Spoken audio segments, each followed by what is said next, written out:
자, 이제 교재 조사 확인을 다 봤는데요. 조사 확인을 마치고 나서 통상적으로 이제 확인 설명서 작성 요령이 이제 많이 나오는데, 우리 지금 현재 교재에는요, 확인 설명서 작성 요령이 법령 파트 쪽에 실려 있어요. 확인 설명 의무 쪽에. 그래서 교재 그 211쪽을 보시죠. 211쪽. 찾으셨어요? 자, 그래서 이게 이제 사실상 실무입니다. 그래서 이제 이 확인 설명서 작성 요령이 나오는데, 이거는 지금 시험에서요, 작년 시험에서 유일하게, 매번 지금 출제하거든요. 근데 작년에 30회 때 이걸 쉬었어요. 그러니까 올해 지금 출제가 확실시되는 부분인데, 그 확인 설명서를 여러분들 조금 어려워하셔요. 이거를. 그래서 이 확인 설명서 작성 요령은요,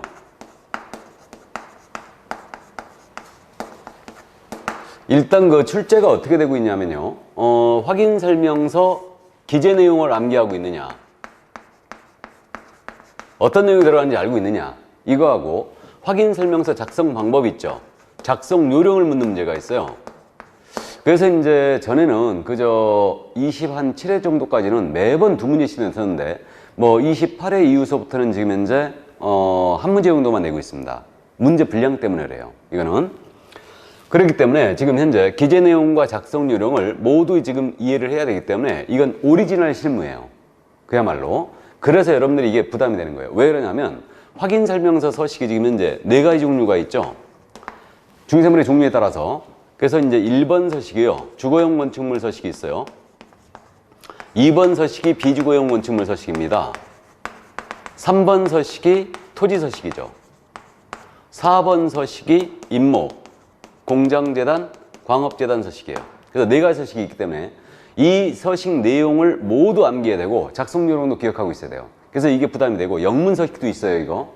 그래서 우리는 지금 시험에 대비하는 공부이기 때문에 실제로 이걸 갖다 놓고 써보는 게 제일 좋은데, 시험에 대비하기 때문에 주거용 서식이요, 나머지 서식을 올커버하고 있거든요. 그래서 주거용 서식의 내용을 철저하게 기재용과 기재 내용을 기억합니다. 그리고 나서 나머지 서식은 주거용 서식과 어떤 차이점이 있는가, 이걸 정리해버리면 시험 문제는 다 해결할 수 있어요. 그래서 일단 그 서식 내용을 이제 공부를 할 건데, 이 주거용 서식이 현재 3페이지로 되어 있어요. 각 서식이 다 3페이지로 되어 있는데 본문 내용이 1, 2페이지죠. 그 다음에 3페이지는 전부 다 작성 요령으로 되어 있어요. 그래서 본문이 이제 2페이지로 되어 있는 거예요, 이렇게. 그래서 이제 3번째 페이지는 작성 요령입니다. 그러니까 A4 사이즈고요. 이걸 한 장으로 압축할 쓰면 안 돼요. 그래서 실무적으로 지금 현재 A4 사이즈로 전부 다 앞뒷면 1, 2페이지를 쓰고 있죠. 작성 요령 물론 이제 손님한테 교부하지 않습니다. 그래서 이거를 이제 중개 완성되면 3부 이상을 작성할 쌍방 교부한 다음에 한 분은 이제 3년간 보관하셔야 되죠. 그래서 이거 서식을 보기 전에 먼저 개괄적인 사항을 먼저 말씀드리면, 이게 이제 주거용 서식이에요. 그래서 이 주거용 건축물 서식은 일단은 그 여기에 이제 확인 설명할 때 근거 자료 제시란이 있어요. 이게 있고, 그 다음에 이제 여기서 이제 등기사항 증명서, 등기권리증 이거 쭉 표시하게 돼 있고요. 상태에 관한 자료 요구 사항란이 여기 있습니다. 그리고 이제 유의사항 들어가 있고요. 로마자 일반 그래갖고 개업공인인계사의 기본 확인 사항이라고 있어요. 그래갖고 개업공사의 기본 확인 사항이 있고요. 로마자 2번 그래갖고 두 번째 페이지에 개업공인인계사의 세부 확인 사항이라고 있어요. 그 다음 로마자 3번은 중개 보수에 관한 사항이고, 그 다음 마지막으로 이제 여기 서명 날인 칸이 다 있죠. 그리고 3번째 페이지는 작성 요령이에요. 그래서 이제 이 기본 확인 사항에 지금 뭐가 들어가냐면 1번 물건의 표시에 관한 사항란이에요. 2번 란은 권리관계에 관한 사항란이고, 3번 란은 공법상 이용자 및 거리규제 사항란이고, 4번 란은 입지에 관한 사항란이에요. 입지 조건. 다음에 5번은 관리에 관한 사항입니다. 경비실 관리처에 관한 사항. 이거 사항이고요. 그 다음 두 번째 페이지로 넘어와서 6번 란이 비선호시설 쓰는 란이에요. 그 쓰레기 소각장이나 화장장이 1km 내에 있는가, 이걸 이제 쓰게 돼 있고, 7번 란이 거리 예정 금액 란이에요. 이 거리 예정 금액 란에는요, 개별 공시지가와 건물 공시 가격을 쓰게 돼 있어요. 그 다음 8번 란은 취득 관련 조세란이에요. 그래서 취득 관련 조세, 그래가지고 취득세, 농어촌 특별세, 지방교육세를 쓰게 돼 있습니다. 세율을. 그 다음에 이제 세부 확인 사항으로 넘어가서 이게 9번 난인데, 9번은 실제 권리관계, 그러니까 미공시 권리를 여기다 쓰고요. 그 다음에 공시되지 아니한 물건의 권리에 관한 사항란. 그러니까 미공시 사항은 전부 다 구분 안 했습니다. 그 다음 10번 란이 시설물의 상태란이고 11번 란이 벽면 도배 상태란이에요. 12번 란이 환경 조건 란이죠. 이렇게 돼 있어요. 그래가지고 환경 조건은 일조, 소음, 진동을 기재하게 돼 있습니다. 그 다음에 이제 중개보수라는 13번인데 여기에 이제 중개보수의 금액뿐만 아니고 산출 내역도 모두 기재를 하게 돼 있죠. 그래서요, 여러분들이 서식을 볼 때 제일 먼저 명심을 둬야 될 게 뭐냐 하면 가장 먼저 기억할 게 기본 확인 사항에 들어가는 거냐 세부 확인 사항에 들어가는 거냐 이걸 꼭 구분해야 돼요.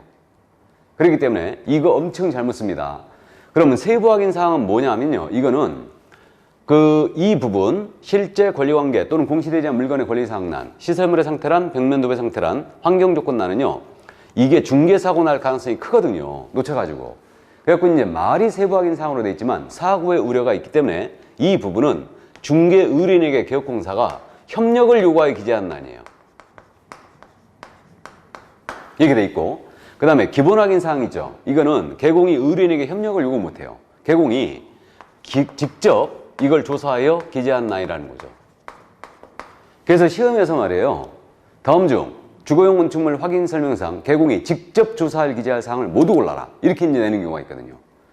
또 세부 확인 사항에 들어가는 걸 모두 골라라 이렇게 내거든요. 그렇기 때문에 이 구분을 꼭 해두셔야 돼요. 먼저 그래서 기본 확인하고 되어 있지만 이건 개공이 직접 공무상 조사든 현장 조사든 하여 직접 조사에 기재한 란이고, 세부 확인 사항은 사고의 우려가 크기 때문에 이거는 의뢰인에게 협력을 요구하여 기재한 란이라는 걸 명심해야 돼요. 그래갖고 이제 이 들어가는 낭을 이제 암기하는데, 세부 확인이 4개니까 이걸 암기해 놓으면 나머지 다 기본이죠. 중개보수는 중립지역에 있어요. 그래서 이제 이 점 이해두시고. 자, 그래서 이 틀을 가지고 이제 확인 설명서 기재 내용과 기재 요령을 간략하게 말씀드리고 가겠습니다. 그러면 이제 우리는 우리 교재 지금 211조서부터 이거를 하나하나 지금 쪼개가지고 우리 제작께서는 설명을 해놨잖아요. 근데 이거를 보기보다는 전체 틀을 잡아야 되니까 서식을 직접 보겠습니다. 교재 서식 224쪽에 지금 나와 있죠. 224쪽. 224쪽에 중개사물 확인 설명서 주거용 건축물 이렇게 돼 있죠.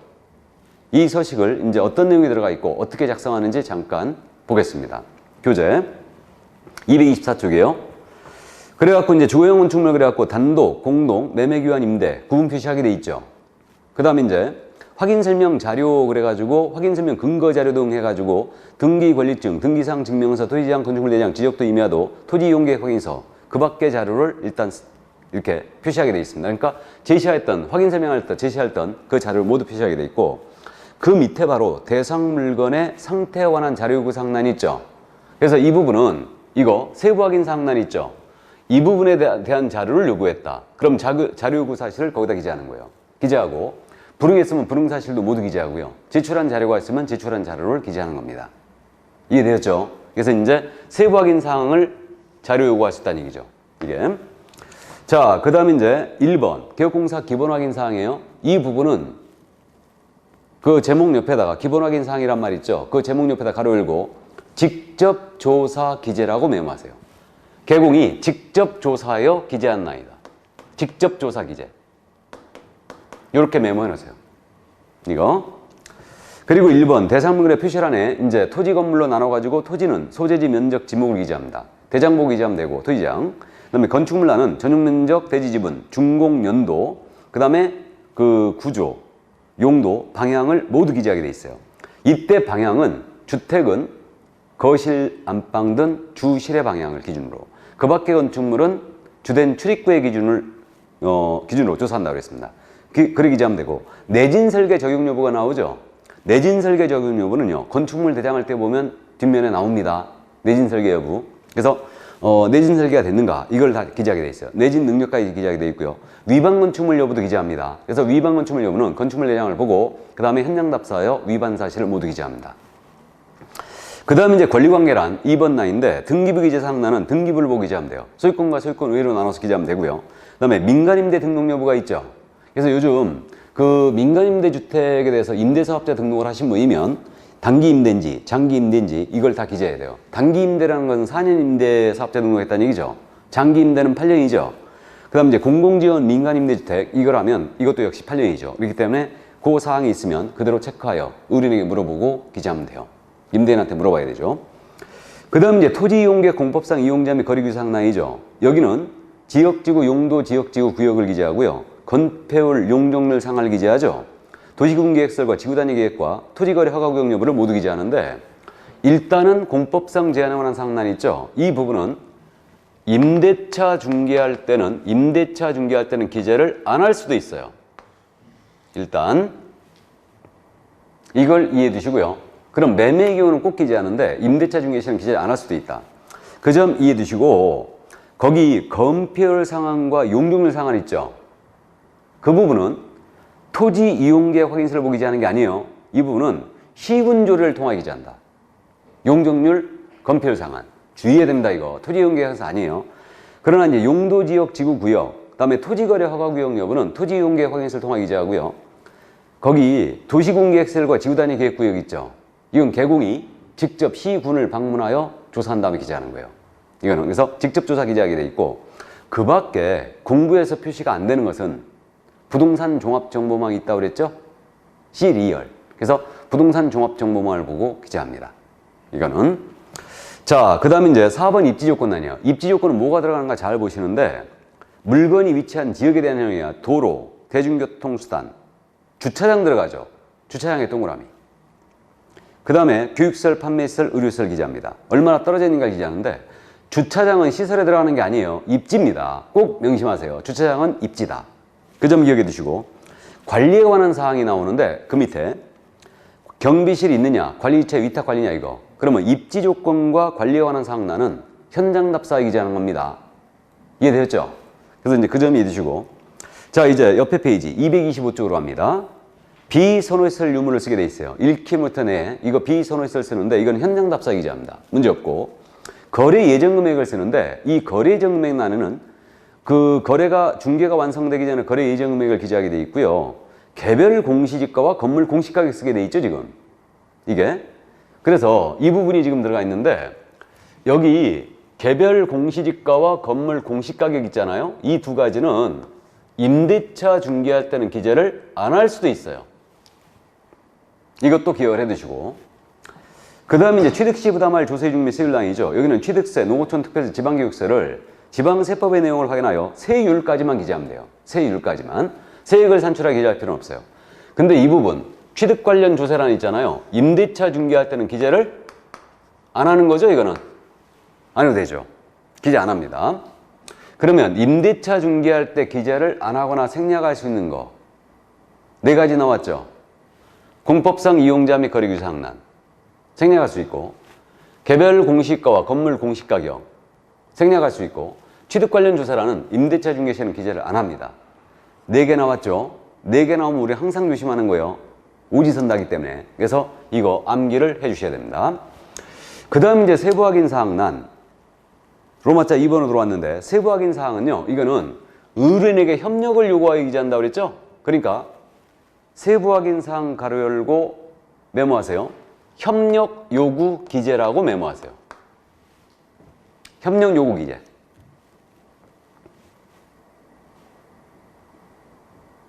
그래가지고 9번 실제 권리관계 공시되지 않은 물건의 권리사항란인데 이 부분은 뭘 기재하냐면요. 9번 나는 미공시 사항을 모두 기재해요. 미공시 권리라든가 미공시 물건 모두 기재해요. 분묘기지권, 등기되지 않은 임차권, 고가의 정원석, 정원수, 광고탑, 부착물 이런 거 있으면 다 여기다 기재해요. 그럼 이 부분은 우리가 미공시 사항이니까 현장 답사 기재하는 게 맞잖아요. 근데 이 부분은 사고의 우려가 있기 때문에 현장 답사가도 아무리 땅바닥 쳐다봐도 법정상권 분묘일권 안 써있다고 그랬습니다. 그러니까 사고의 우려가 있으니까 쓰는 자가 제일 잘 알더라. 그렇기 때문에 기재원이 어떻게 되냐면 9번 난 실제 권리관계 공시되지 않은 물건의 권리사항란은 매도 임대 의뢰인이 고지한 사항을 기재한다 이렇게 돼 있어요. 그래서 일단 이 점이 드시고 그 다음에 시설물의 상태 있잖아요. 이 부분은 수도, 전기, 가스, 소방 들어갑니다. 이때 소방은 단독경보용 감지라고 돼 있죠. 동그라미. 단독 경보용 감지기 동그라미.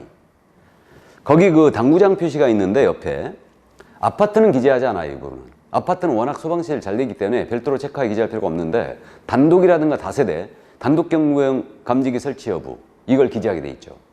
동그라미 쳐놓고 그 다음에 난방 방식 및 연료 공급, 승강기, 배수설, 그 밖의 시설을 기재하는데 그 밖의 시설물 안에 이건 주거용 서식이잖아요. 가정 자동화 시설을 기재합니다. 그 밖의 시설물은 가정 자동화 시설, 홈 오토메이션 시스템, 밖에서 뭐 불 끄고 보일러 켜고 막 그런 거 있다면서요. 보안 시설 철저히 돼 있고 이런 거 있으면 기재합니다. 가정 자동화 시설이 있으면 기재하는 건데 그러면 내 외부 시설물의 상태 이렇게 돼 있지만 이건 사실상 건축물 내부 시설이에요. 내부에 수도 있고 전기 있고 가스 있고 소방 있고 배수 있고 다 있죠. 그러니까 그렇게 이해하면 되고요. 그다음 벽면 도배 상태는 문제 없어요. 벽에 금간대가 있는지 도배는 갈아야 되는지 이런 것들. 그다음에 환경 조건 암기하라고 했어요. 일조, 소음, 진동 세 가지다. 그래서 이 점 이해두시고 그러면 이 세 가지는 원래 공부에 나타난 사항이 아니니까 현장 답사하자고 그랬는데 이것도 사고 우려가 크기 때문에 이것도 의뢰인에게 상태에 관한 자료를 요구하여 기재한다. 이렇게 돼 있어요. 이게 이 부분 세 가지가 시설, 벽면 도배, 환경 이 부분은. 그래서 일단 그 정도 기억을 해 두시고요. 자, 그래서 이제 결국은 세부 확인이라고 돼 있지만 이건 의뢰인에게 협력을 요구하여 기재하는 게 분명히 맞다. 매도 임대 의뢰인이 고지한 사항을 기재한다든가 상태에 관한 자료를 요구하여 기재한다. 물론 미공식 원리도 상태 자료 요구할 수 있어요. 자료 요구할 수 있습니다. 그 다음 이제 중개보수는요, 금액뿐만 아니고 산출예약까지 모두 기재하는데 부가세는 별도로 이제 일단은 부과될 수 있다.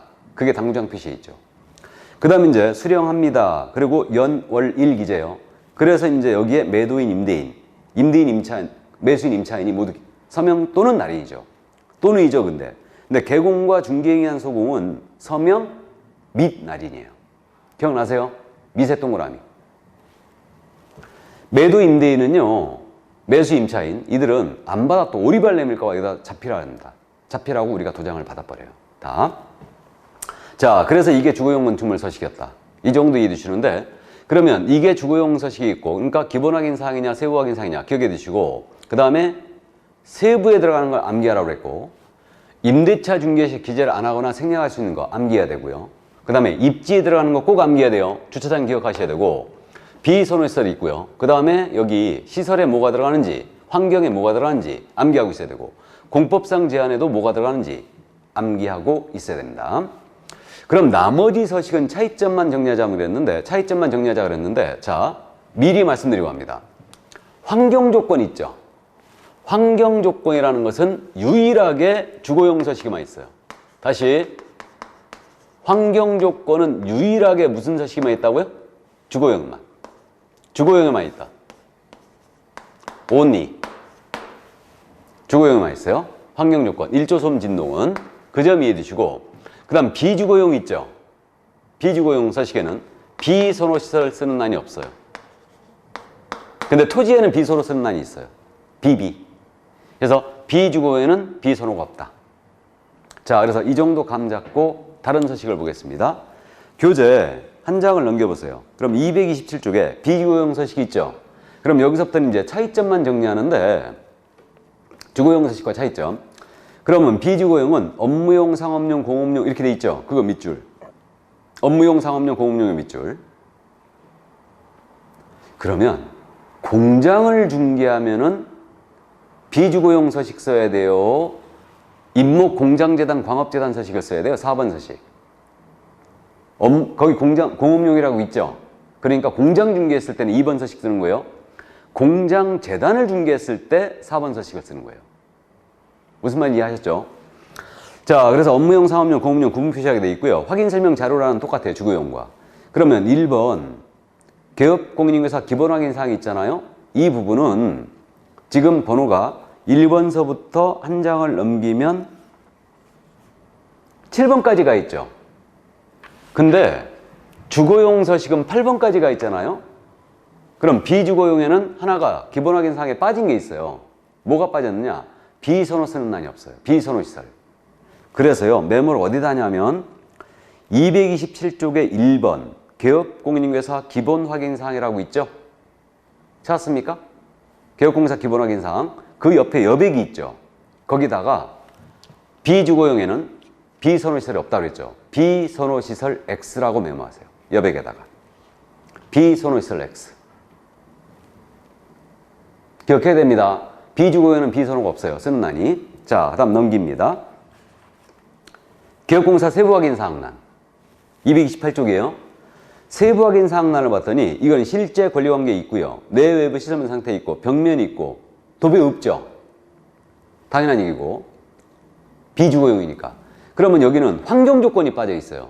그러니까 개혁공사 세부확인 사항란 그 제목 옆에 여백이 있죠. 그럼 그 여백에다 마찬가지로 환경조건 X라고 메모하세요. 그럼 비주거용 서식에 환경조건 기재란이 없어요. 그러니까 환경조건 1조 소음 진동은요 유일하게 주거용만 있어요. 그 점 이해해 주시고 나머지 내용은 똑같습니다. 자, 그래서 비주거용 정리됐고 넘어갑니다. 토지서식 230쪽에 이제 한 장 넘기면, 그럼 토지서식은 건물 관련 사항에 사글이 빠졌겠죠. 그러면 1번 개공사 기본 확인 사항 있잖아요. 그 제목 옆에 여백이 또 있죠. 그럼 거기다 메모하는데 토지서식에는요 기본 확인 사항이 없는 게 뭐냐 하면 관리에 관한 사항이 없어요. 경비실 관리체 관리사항 X. 됐습니까? 관리사항 X. 경비실 관리체가 없다는 얘기예요. 토지니까. 근데 비선호는 있어요. 비선호에서 쓰는 난이 있고요. 옆에 가면 231쪽 세부 확인 사항만 보면 건물 관련 사항 다 빠졌죠? 덜렁 실제 권리관계 또는 공시되지 않은 물건의 권리사항 이것만 있어요. 토지서식은. 그럼 결국은 세부 확인 사항 제목 있잖아요. 이 제목 옆에 여백에다가 시설 X, 벽면 X, 환경조건 X. 그러면 토지서식은 세부 확인 사항란에 시설 상태 쓰는 난이 없어요. 벽면 도배 상태 쓰는 난이 없죠. 그 다음에 환경조건 쓰는 난이 없어요. 나머지는 똑같습니다. 이해되었어요? 자, 이제 넘어갑니다. 넘어가서 입광공 서식이 나와요. 임목공장재단, 광업재단 서식이에요. 이거는 서식이 단촐한데 기본 확인 사항을 봤더니 대상 물건의 표시, 2번 권리관계, 3번에 재단 목록 또는 임목의 생성상태가 있죠. 3번 동그라미. 그 재단 목록 또는 임목의 생성상태의 동그라미예요. 이거 기재란이 있다는 얘기죠. 공법상 제한 같은 건 없어요, 여기. 감 잡았어요? 그 다음 한 장을 넘기시면 세부 확인 사항을 봤더니 실제 권리관계만 살아있죠. 그러니까 일단 여기까지. 그래서 이게 바로 이제 확인 설명서 기재 내용과 기재 요령을 모두 말씀드렸는데, 이게 있잖아요. 이제 우리가 뭘 또 이제 차츰차츰 기억이 되냐면, 그럼 네 서식의 공통이 뭔데? 공통 기재 사항이 뭔데? 이게 하나만 남았거든요. 그럼 공통 기재 사항은 이제 여러분들이 공부의 탄력을 받았을 때 아마 5, 6월 달 정도에 이제 감을 잡으시게 될 거예요. 그래서 이제 이런 식으로 지속적으로 확인 설명서를 연습합니다. 그래서 이제 확인 설명서 두 문제를 이거 일단은 배제할 수 없기 때문에 한 문제는 무조건 낼 거예요. 이번 시험에서. 그러니까 이 주거용 서식을 철저히 이제 숙지를 해두고요. 나머지 서식은 차이점을 꼭 정리해 주시기 바랍니다. 자, 그래서 확인 설명서를 다 봤어요, 이제. 그러면 이제 다시 뒤로 가야 되죠. 실무. 그럼 이제 실무 교재, 우리 교재 몇 페이지로 가냐면 484쪽으로 가십니다. 484쪽. 이제 부동산 마케팅, 부동산의 판매 활동으로 들어왔어요. 그럼 조사 확인이 다 끝났고 판매 활동 들어왔는데, 이 판매 활동은요, 시험에서요, 마지막 출제가 17회였어요. 지금으로부터 이제 13년이나 지난 거죠. 그래서 부동산 마케팅인데, 이 판매 활동은 제가 바쁠 때는 그래서 강의를 안 하고 넘어가는 때가 많아요. 근데 오늘은 안 바쁘네요. 그래서 잠시 말씀만 드리고 하는데, 부동산 마케팅이에요, 이거는. 여기서는 세 가지 개념만 이해하시면 돼요. 먼저 첫 번째, 개론 시간에 들어봤는지 모르겠는데 아이다의 원리라는 거. 그 다음에 또 셀링 포인트. 그리고 클로징이 있거든요. 이 개념 정도만 일단 파악하시면 돼요. 다 영어죠? 마케팅이니까. 자, 그래서 일단 그 정도인데, 뭐 부동산의 판매 과정은 참고하시고요. 일본의 무라다학자가 이제 무라다란 교수가 창안한 기법인데 우리나라 부동산 교재들 모두 채택을 하고 있네요. 참고하세요. 시험에 낸 적도 없습니다. 그 다음 이제 아이다의 원리가 있는데, 아이다의 원리. 자, 그래서 아이다의 원리, 영문의 첫 자들을 딴 거죠. 아이다. 경상도에서 많이 쓰는 용어죠. 아이다. 첫 번째 A는 어텐션이죠. 주목. I는 인터레스트예요. 흥미. D는 디자이어. 욕망, 갈망. A는 액션. 행동이죠. 그래서 물건을 사는 구매자 있잖아요. 구매자의 심리적 발전 단계를 표현한 거예요. 그래서 중개 심리라고도 부르는데 이게 우리 부동산 마케팅의 접목이 된 거죠. 그래서 이게 심리적 발전 단계를 이제 표현한 건데, 여러분들이 백화점 갔을 때 있잖아요. 하는 행동이 딱 맞아떨어지죠. 이게 백화점 갔거든요. 물건이 쫙 준열돼 있어요. 주목을 합니다. 그러자 점원이 달려와서 설명을 합니다. 이거 봄 신상품이다. 물 빨래도 된다. 그리고 흥미를 돋궈요. 그리고 이제 욕망을 불러일으키는데, 현재 50% 세일 중이다. 이번 주에 세일 끝난다. 옆집은 안 한다. 여기서 구매하시라 그래요. 욕망을 불러일으킵니다. 행동, 에라 모르겠다. 긁어보자. 이게 행동이에요. 그러면 이게 부동산 마케팅으로 접목이 되는 건데, 물건의 진열이 바로 주목이에요. 이건 부동산에 대한 광고죠. 그리고 흥미는 점원이 달려와서 설명했다고 그랬어요. 이 물건의 장점을 설명했죠. 물 빨래도 된다. 장점을 일목요연하게 브리핑하고, 이거 이제 장점을 부과가 흥미를 돋굽니다. 그리고 이제 욕망을 불러일으키는데, 현재 가격이 세일 중이다. 50%. 가격을 제시했어요. 옆집은 안 한다. 인근 지역의 사례를 비교 검토합니다. 그러면서 욕망을 부추겨요. 에라 모르겠다. 긁어보자. 이게 행동이죠. 이게 바로 그러면 계약 조건에 만족하여 계약서에 서명 날인시키는 행위. 그래서 이걸 클로징이라고 그래요. 계약 조건에 만족하여 계약서에 서명 날인시키는 행위. 이게 뭐라고요? 클로징. 클로징은 문을 닫다란 뜻 아니에요? 의역을 하면 이게 서명 날인이죠. 중개 완성을 얘기해요. 그렇기 때문에 이게 바로 이제 클로징이다. 행동이. 그래서 이게 바로 아이다의 원리예요. 물건을 사는 구매자의 심리적 발전 단계를 단계적으로 표현한 거다. 자, 그렇게 이해하시고, 셀링 포인트는 그럼 뭐냐? 셀링 포인트 넘어가십니다. 그럼 셀링 포인트란 말 486쪽에 나와 있는데, 이게 셀링 포인트는 우리말로 직역하면 판매 소고점 아니에요. 판매점. 이렇게 직역이 되는데, 셀링 포인트는 뭐냐면 이 물건의 장점이라고 이해하시면 돼요. 그래서 부동산을 취득하는 이 부동산이 부동산 취득자에게 만족을 주는 특징. 이게 셀링 포인트예요. 그러니까 이 물건의 장점이 분명히 맞잖아요. 그러니까 중개 활동을 할 때는 이 물건을 이제 셀링 포인트를 적절히 추출하여 사용을 해줘야 됩니다. 이게. 그러면 셀링 포인트의 추출 작업을 뭐라 하느냐? 셀링 포인트의 추출 작업을 이것을 특징 문서라고 불러요. 만족을 주는 특징 그랬으니까 특징 문서라고 부릅니다. 추출 작업을. 그래서 이거 셀링 포인트 추출 작업, 특징 분석을 할 때는요, 그 지역 요인, 개별 요인을 분석해야 되죠. 그러니까 지역 요인이 뭔지, 개별 요인이 뭔지는 이제 결혼 시간에 공부하시고요. 그래서 이걸 이제 적절히 중개 활동할 때 사용해 줘야 되고, 셀링 포인트는 영구불변의 것이 아니에요. 가변성을 띠고 있고 상대성을 띠고 있습니다. 이 손님한테는 장점이지만 저 손님한테는 단점이 될 수 있어요. 그러니까 이제 그 정도 이해하시고, 그럼 부동산은 다양하고 종류가 다양하고 그렇기 때문에 셀링 포인트를 추출하는 부동산의 종류마다 달리 해줘야 돼요. 그래서 주거용 부동산은 쾌적성, 상업용은 수익성, 농업공업용은 생산성, 레저용 부동산이 있거든요. 이거는 주거용의 특징, 콘도 생각하시면 되는데, 주거용의 특징인 쾌적성이 있어야 되죠. 상업용의 특징인 수익성도 있어야 돼요. 레저용은 접근도 이용해야 돼요. 접근성도 있어야 됩니다. 그럼 이렇게 추출된 셀링 포인트의 종류는 어떻게 되느냐? 그래갖고 우리 교재 이 부분이 잘 정리되어 있는데, 기술적 측면의 셀링 포인트예요. 기능을 중시한 거죠. 설비가 현대적이다, 튼튼하다. 이거 신건축공법이 동원됐다. 이게 기술적 측면의 셀링 포인트고, 경제적 측면의 셀링 포인트는 가격 임료가 적정하다, 투자 가치가 크다, 발전 가능성이 있다, 온천이 발견된다더라. 이게 바로 이제 경제적 측면의 셀링 포인트고, 법률적 측면의 셀링 포인트는 이 부동산은 세법상 혜택이 있다. 이런 것들. 정부 정책의 결정면은 정책 측면이고요.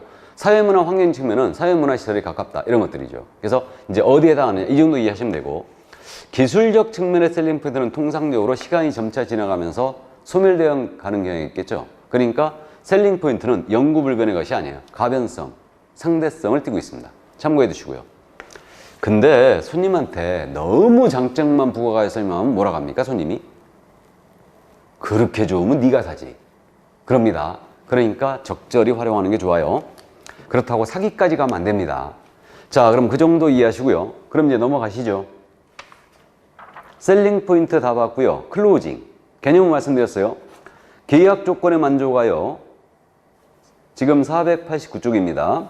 클로징은 계약 조건에 만족하여 계약서에 서명 날인시키는 행위, 현실적인 소유권 이전 행위, 이게 바로 클로징이라고 그랬어요. 그래요. 클로징의 방법은 이제 6가지가 있는데,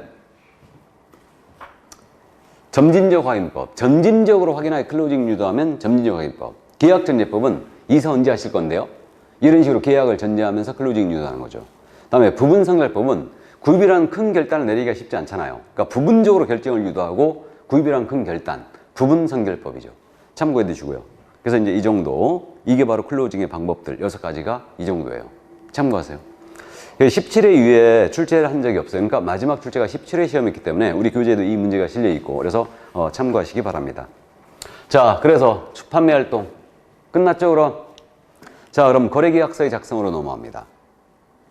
492쪽. 그러면 이제 거래계약서의 작성으로 들어왔는데 중개 완성 단계로 온 거예요. 그러면 실무에서 거래계약서가 또 등장했다는 것은 거래계약서 쓰는 요령을 공부해야 될 거 아니에요. 맞죠? 그럼 시험에서 거래계약서 쓰는 요령, 이걸 내야지 맞을 거 아닙니까? 실무니까.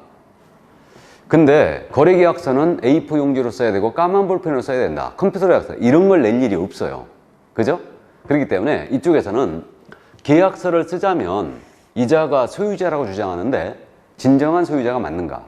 이자가 대리인이라고 주장하는데 진정 대리인이 맞는가?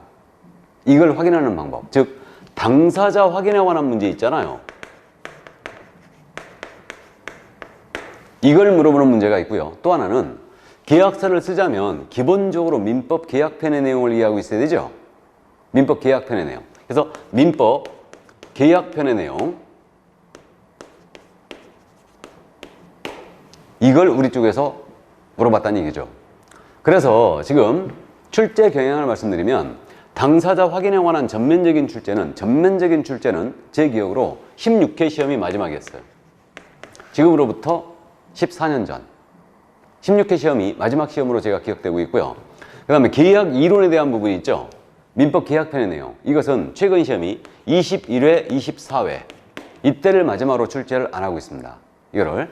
그래서 이쪽은 결국 계약에 대한 민법 계약편의 내용은 민법의 도움을 여러분들이 받으시는 수밖에 없어요. 이건 제가 모두 커버할 수가 없거든요.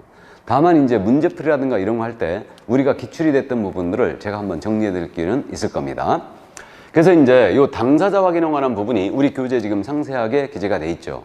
근데 이제 16회를 마지막으로 현재 전면적 출제 안 하기 때문에 일단 가볍게만 말씀드렸는데, 거기 그 거래 당사자 확인 그래갖고 자연인의 경우 권리의 진정성 확인이란 말 나와 있죠. 이건 우리가 앞에서 이미 했어요. 이게 이자가 소유자라고 주장하는데 소유자 확인 방법이 어떻게 되냐 이 문제인데, 일단 등기사항 증명서 떼봐야 되죠.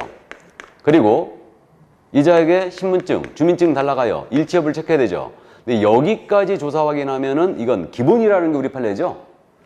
개공의 선관주의를 다하지 못했다. 여기까지만 확인하면, 개공은 전문 제금이기 때문에 이자가 알지 못하는 자인 경우는 등기 권리증을 확인할 것이며, 나아가 탐문이나 인감증명서 등을 통하여 더 조사할 필요가 있다고 그랬어요. 여기까지 조사해야지만 이게 선관주의라고 본다고 그랬습니다. 그래서 이 정도, 이제 요 정도만 참고를 해 두시고요. 나머지 뭐 제한 능력 여부, 대리인 여부, 부부 일상가사 대리권, 상속인 여부, 공동소유, 이런 것들. 그래서 이제 이런 부분들에 대해서 쭉 설명이 돼 있어요. 그래서 시간이 매우 남으신 분은 한 번쯤 참고하시기 바랍니다. 출제 가능성이 거의 없다는 얘기죠. 그러니까 나중에 문제 풀 때 한번 설명드릴 기회가 있을지 모르겠습니다. 자, 그래서 이제 거래 당사자 확인 이 정도 한번 참고하시고 그럼 천천히 넘어가 볼까요? 494쪽 가면 임의대리권 나와 있고 그 다음에 495쪽 법인이 나와 있고 그 다음에 496쪽에 공동소유 부동산의 처분권 확인 이렇게 해놨죠. 최근에 민법 계약편의 내용을 자주 물어봤다고 그랬잖아요. 21회 24회 때 이게 바로 그 부분이에요. 그러니까 이제 21회 24회 때 우리 쪽에서 계약 쪽을 물어보면서 이때 공동소유 있죠. 특히 공유. 이거 가지고 이제 우리 쪽에서 이제 잘 물었었어요. 19회, 21회, 24회 이렇게 이제 물어봤던 것 같은데 그때 있잖아요. 이게 요즘 공유 부동산이 많아져서 그래요. 그래서 이제 우리 쪽에서 물어본 적이 있는데 이거는 민법에 이제 도움을 받고요. 나중에 문제풀이 할 때 제가 한번 해설할 기회가 있을 겁니다. 자, 2차만 하시는 분도 걱정할 필요가 없어요, 이거는. 그래서 이제 참고하시고, 그 다음에 이제 거래계약서의 작성 그래가지고 또 이제 거래계약서 필수기 사항을 이제 연결해가지고 하나하나 기재 요령을 이제 설명을 상세히 해놨네요. 그래서 이제 쭉쭉 넘어가면 매매계약서, 뭐 중도금, 계약금, 이중매매 요령 막 쭉 설명이 돼 있어요. 그 밖에 약정사항이 있고, 확인하면 교부일자 쭉 있고, 그 다음 쭉 넘어가면 임대차 계약서 작성이 506쪽에 나오죠? 이것도 이제 참고하시고, 그러니까 계약의 체결에 대해서는 제가 설명할 게 거의 없다는 얘기예요. 요즘 수염도 출제 안 하고 다만 510조 부동산 거래의 전자계약이라고 돼 있죠. 그래가지고 이게 30회 출제한 걸로 돼 있잖아요. 작년에 나왔죠. 그러니까 이제 결국은 이 거래계약서의 작성 파트에서는요. 전자계약 있죠. 전자계약.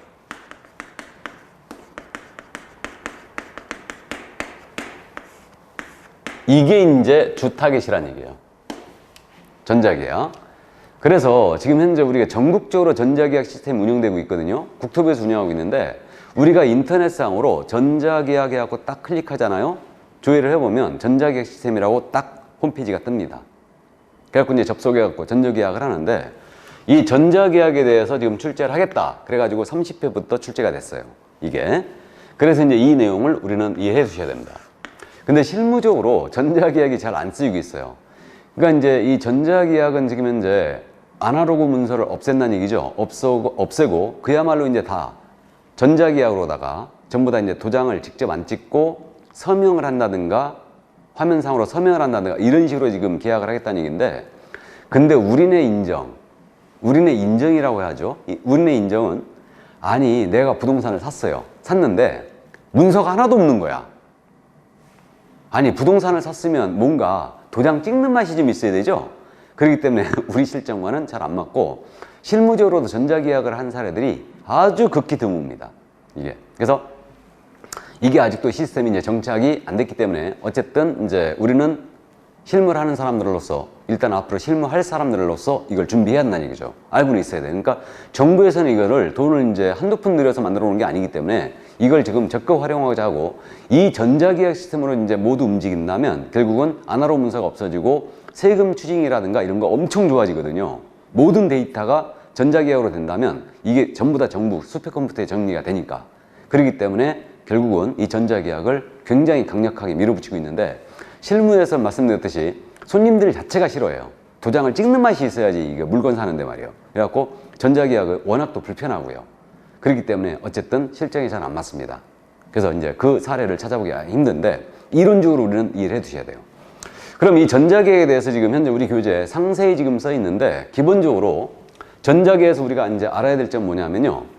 쌍방이 전자계약은 직거래 하잖아요. 그러니까 매도인, 매수인, 임대인, 임차인이 쌍방이 직거래하는 거예요. 중개업소 안 탕하고. 직거래할 때는 이 전자계약을 이용할 수 없어요. 기본적으로 이용할 수 없습니다. 이거는 중개거래인 경우에 하나여 전자계약 허용이 되고 있다. 그러니까 개업공인중개사만이 전자계약서를 쓸 수 있어요. 이거는 그래서 이 점을 일단 첫 번째 주의해야 됩니다. 직거래의 경우는 전자계약을 할 수가 없다. 그 다음에 이제 중개거래인 경우에 하나여 전자계약을 활용할 수 있다는 점 이해를 꼭 해두시고 나중에 교재 쭉 읽어보면 써 있습니다. 그 다음에 말이에요. 이 전자계약을 하고자 하잖아요. 우리 개업공사는요. 전자계약을 하고자 한다면 반드시 이제 손님들이 물론 전자계약을 하자는 거에 동의해야 되죠. 동의해야 되는데 개공은 전자계약 시스템에 회원 가입부터 먼저 해야 돼요. 회원가입도 하고 공인인증서 등록도 해야 돼요. 개공은, 그러니까 개공은 회원가입해야 된다는 거죠. 근데 우리 거래 당사자 있죠? 거래 당사자는 회원가입 필요 없어요. 회원가입이 필요 없고요. 이게 본인 확인만 하면 돼요. 그럼 본인 확인은 뭐냐? 그럼 전자계약을 하기 위해서는 개공은 회원가입부터 해야 되고 공인인증서 등록도 해놔야 되는데 당사자는 바로 그냥 회원가입 필요 없이 바로 진행할 수 있습니다. 대신 개공도 그렇고 당사자도 그렇고 신분 확인 있죠? 당사자인지 아닌지 신분 확인은 뭐로 하게 돼 있냐면 스마트폰으로 하게 돼 있어요. 그래서 휴대폰 인증을 거치게 돼 있습니다. 그렇기 때문에 반드시 휴대폰이 있어야 돼요. 본인 명의의 휴대폰이 있어야 됩니다.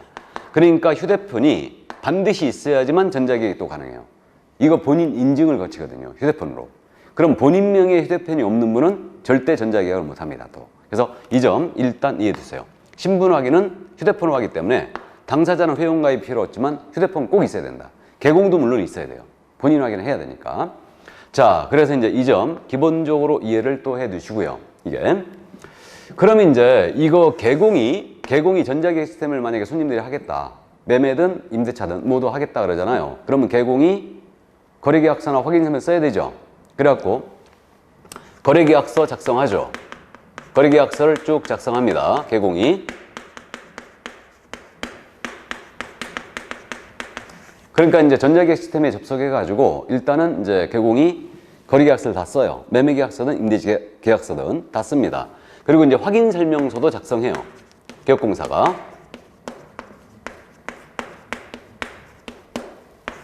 작성을 했죠. 그럼 이 작성한 문서를 손님들한테 일단은 보여줘야 되잖아요. 브리핑 해야 될 거 아닙니까? 계약 내용이 이렇다. 다음에 확인 설명할 내용 이런 건다. 그래갖고 손님한테 이제 브리핑을 합니다. 그럼 손님한테 브리핑할 때 화면으로 띄워서 물론 설명을 해야 돼요. 설명을 하게 되는데 그러니까 컴퓨터 화면을 보여주면서 설명해도 돼요. 근데 그럼 이제 손님이 설명을 다 듣고 계약서에 사인해야 되죠. 설명서에 자필해야 되죠. 그러면 우리 거래 당사자는요. 당사자는 여기다 이제 서명 날인을 어떻게 하냐면요. 수기 서명해요. 수기 서명. 그럼 수기 서명은 여러분들 이게 뭐냐면 우리 은행에 가서 대출 같은 거 받을 때요. 화면에다가 직접 사인하는 거 있죠. 자필하죠. 그렇듯이 화면에다 직접 수기 서명을 합니다. 그러면 결국은 컴퓨터로 개공이 계약서나 설명서를 작성을 하고 이게 화면 터치가 되는 걸로 손님한테 브리핑하고 서명을 받아야 돼요. 터치가 되는 걸로. 그럼 결국 터치가 되는 게 스마트폰이 제일 많죠. 그러니까 이제 스마트폰으로 어플리케이션 다운받아야 되죠. 전자계약 시스템을 이제 다운을 받아가지고 그걸로 이제 쭉 이제 컴퓨터 큰 화면으로 설명을 하되 서명을 받을 때는 거기 띄워가지고 거기다 서명을 직접 받는 거예요. 아니면 스마트폰이 너무 작으니까 태블릿 PC 있죠. 태블릿 갖고 다니는 거. 태블릿은 이게 되죠. 그러니까 결국은 전자계약을 하고자 할 때는 태블릿 PC가 꼭 있는 게 좋죠. 화면 큰 걸로. 그래갖고 이제 손님한테 그걸로 브리핑을 하고 거기다 자필을 직접 받아버려요. 이게. 그래서 이제 결국은 당사자는 수기 서명을 한다. 그러니까 이제 당사자는 이렇게 정자로 이름을 쓴다는 얘기죠. 이런 식으로. 근데 우리 개공 있죠. 개업공사는 서명 날인을 어떻게 하냐면요. 개공은 공인인증서로 해요. 이걸로 대신합니다. 이렇게. 그래서 이제 이렇게 되고. 그 다음에 이제 이 전자계약이요. 일단은 이제 서명을 이제 이렇게 하게 돼 있고요. 당사자와 개공이 모두 서명을 했지 않습니까? 서명을 하게 되면 이게 서명이 완료가 되고 나면 이게 수정이 안 돼요. 이게 단점인 것 같아요. 그러니까 당사자 서명 다 하고 개공도 서명을 하면 이게 수정이 안 됩니다.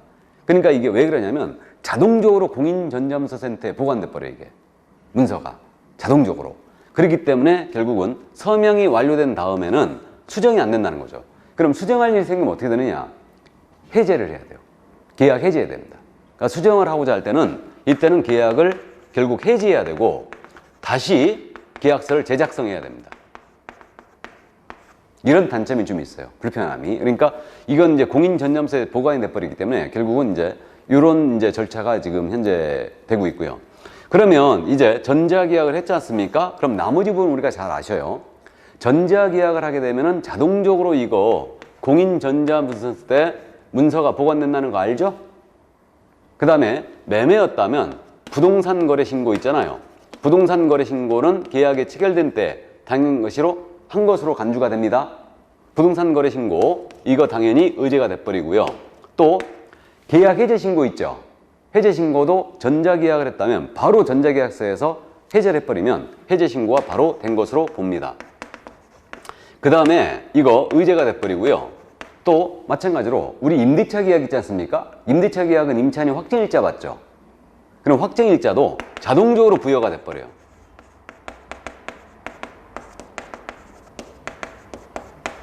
이렇게. 그래서 이게 바로 이제 전자계약 시스템의 장점. 이제 이렇게 볼 수 있죠. 그러니까 자동 보강이 되고 부동산 거래 신고도 의제가 돼버리고 해지 신고도 의제가 돼버리고 그 다음에 이제 확정일자는 임대차 계약 같은 경우는 자동적으로 부여가 돼버립니다. 그래서 이게 이제 전자계약 시스템에서 주요 골자예요. 그래서 이 정도 이해 주시고, 그러니까 여러분들이 이제 공부하시는 동안 지겹잖아요. 그럼 혹시 부동산 전자계약 시스템을 클릭해가지고 이게 조회를 해가지고 한 번쯤 들어가 보세요. 그럼 상세하게 설명이 돼 있으니까 그렇게 한번 보시기 바랍니다. 그럼 이제 도움이 될 거예요. 자, 그래서 일단은 전자계약 시스템 이렇게 이제 시험에 지금 출제를 하겠다고 그랬으니까 이 내용 이 정도 이해해 주시고 이제 상세한 내용은 차츰차츰 이제 살을 붙여가면서 더 하실 겁니다. 자, 그래서 오늘은 여기까지고 그럼 우리가 다음 주에 종강이죠. 그러니까 다음 주에는 이제 단행법들, 부동산 등기 특별주시법, 부동산 실명법, 주임법, 상임법, 경매 대리인 할 게 많죠. 그래서 이제 이 부분을 이제 주요 내용들을 보면서 다음 주에 종강을 하도록 하겠습니다. 자, 그럼 오늘은 여기까지 하고요. 오늘 한 내용 복습 한번 해볼까요? 자, 그럼 유인물 잠깐 보시겠습니다. 자, 1번 지문이에요. 중개계약은 중개의뢰인과 중개의뢰인 사이에 체결되는 계약이다. OX, X. 중개계약은 중개의뢰인과 개공 사이에 체결되는 계약이죠. 중개의뢰인과 의뢰인 사이에 체결되는 계약은 거래계약이죠. 거래계약. 그래서 X. 2번 지문. 공인중개사법령상 일반 중개계약서는 그 서식이 정해져 있지 않다. 서식이 있었어, 없었어요? 있었죠? 그래서 X. 정해져 있죠. 그러나 이 서식 정해져 있지만 사용 의무, 보관 의무는 없다고 그랬어요. 3번 지문. 순가 중개계약은 거래질서를 문란하게 하므로 공사법령상 당연히 금지되는 중개계약 형태이다. OX, X. 당연 금지는 아니라고 그랬습니다. 그래서 상대적 금지에 불과하다고 그랬죠. 자, 그래서 3번 지문 X고 4번 토지 소유자의 인적사항에 관하여 토지대장과 토지 소유자 인적사항이죠. 밑줄입니다. 토지대장과 토지등기사항 증명서가 일치하지 않은 경우는 토지대장을 기준으로 판단한다. OX. 소유자 인적사항의 불일치는 권리관계의 불일치죠. 그러니까 이거는 등기사항 증명서가 우선이죠. 그러므로 X. 자, 다음 5번 갑니다. 장래의 묘소는 분묘기지권을 취득할 수 없다. 장래의 묘소가 뭐예요? 가묘. 어르신들 오래 사시라고 가묘 가끔 쓴다고 그랬습니다. 장래의 묘소는 가묘예요. 가묘는 분묘기권 취득할 수 없죠. 맞습니다. 다음 6번 부부 일방의 합장을 위하여 단분 형태로 분묘를 재설치하는 경우는 분묘지권이 소멸하지 않고 존속한다. 소멸한다고 그랬죠. 재설치 인정 안 합니다. 자, 그래서 X 6번도 소멸합니다. 다음 7번 개인묘지는 30제곱미터를 초과해 설치할 수 없다. 맞죠? 예, 그래서 개인묘지 30, 30제라는 걸 기억해야 돼요. 매장도 마찬가지. 그래서 개인묘지는 30일 내에 사오신 거고 30제곱미터를 못 넘긴다. 30일 내에 사오신 거다. 그래서 이제 개인 자연장지도 마찬가지예요. 30일 내에 사오신 거고 이거 그 다음에 이제 30제곱미터를 못 넘긴다는 거. 자, 그래서 7번 지문 맞고요. 8번입니다. 장사 등면한 법률상 분묘의 존속기간은 원칙 30년으로 한다. 맞죠? 원칙 30년이에요. 다만 1회 30년 연장할 수 있을 뿐입니다. 그래서 원칙이 30년으로 하죠. 맞습니다. 다음 9번 도시민은 세대원 전부 합산하여 주말 체험 농장용 농지로 3,000제곱미터 미만 하에 소유할 수 있다. 그러면 좋겠지만 주말 농장용은 1,000이죠? 만만 1,000. 세대원 전부 합산 1,000제곱미터 미만 하에 소유할 수 있죠. 1,000. 3,000이 아니고 X. 그럼 10번입니다. 농지에 대한 임대차 계약은 구두 계약을 원칙으로 한다. 농지에 대한 임대차 계약은 내용이 불확실하기 때문에 서명 계약 원칙 한다고 그랬죠. 자, 그러므로 X. 11번 주거용 건축물의 확인 설명서에는 개별 공시가 기재란이 없다. 있어요, 없어요? 있죠. 개별 공시가 기재란이 있고요. 이건 임대차 중개할 때는 기재를 안 할 수도 있다고 그랬습니다. 자, 그래서 X고. 다음 12번 거래 예정 가격은 개업공사가 확인 설명할 사항이긴 하나 확인 설명서에 기재할 사항은 아니다. 거래 예정 가격 기재란이 있어요, 없어요? 있죠. 있습니다. 그래서 이제 확인 설명 사항이 그대로 설명서로 문서화됐기 때문에 거래 예정 가격 기재란이 있어요. 그렇기 때문에 역시 X입니다. 자, 그럼 13번. 확인 설명사항, 건폐율 상황과 용적률 상황은 토지 이용계획 확인서를 확인하기 전다. 이거 잘못 씁니다. 건폐율 상황과 용적률 상황은 시군 조례를 확인하기 기재합니다. 그러므로 X. 토지 이용계획 확인서가 아니다. 주의해야 되고. 자, 다음 14번 지문. 부동산의 셀링 포인트는 부동산이 취득자에게 만족을 주는 특징을 말한다. 맞죠? 예, 그래서 만족을 주는 특징. 이게 바로 셀링 포인트다. 이것의 그 추출 작업을 특징 분석이라고 부르는 거예요. 그래서 14번 O. 자, 그러나 15번입니다. 부동산에 대한 전자계약은 거래 당사자가 직거래하는 경우에도 이용할 수 있다. OX, X. 직거래 시에는 이용 못합니다.